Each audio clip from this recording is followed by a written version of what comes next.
কি ও স্বজন ভাই? আরে ফিরোজ ভাই নাকি? হ্যাঁ হ্যাঁ, তো কি অবস্থা ভাই? ভালো ভাই। শুনলাম আপনার বউর পেটে লাথি মাইরা বাচ্চা মাইরা ফেলাইছেন। আপনার কাছে এই খবর কুলো কেনা? আরে ভাই, আপনার শালার কাছেই তো আমি শুনলাম। শুনছো? কি কই তোমারে? তুমি একটু বাজারে গিয়া বাজারগুলা লয়ে আয়ো। দেওস না, আমি ব্যস্ত আছি, তুই যাই লয়ে আয়। কাপড় ভিজাইতে দিছি, ঘরে অনেক কাম আছে। আমি কামগুলা সারি, তুমি গিয়া বাজারগুলা লয়ে আও। তোরে না কইছি আমি কাম করতেছি, তুই যাই লয়ে আয়। শুনো, প্রত্যেকদিন তো বাজার আমিই করি। একটা দিন তুমি বাসায় রইছো, বাজারটা করলে কি হয়? একটু বৈশাখ কাজ করবো, তাও তোমার করতে পারি না।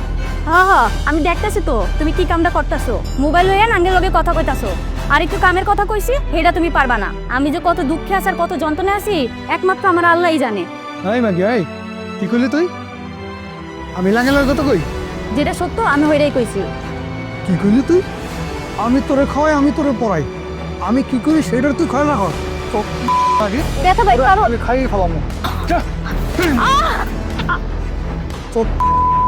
তোরা আজকে যেন আমার বাড়িতে না দেখি, কথাটা মনে রাখিস।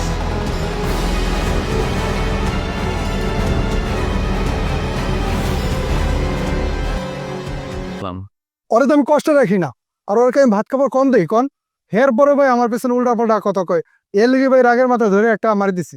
আরে ভাই, বর্তমানে আইন কানুন করা, যাই করে একটু সাবধানে বুঝা শুনা কইরেন। ঠিক আছে ভাই। আচ্ছা।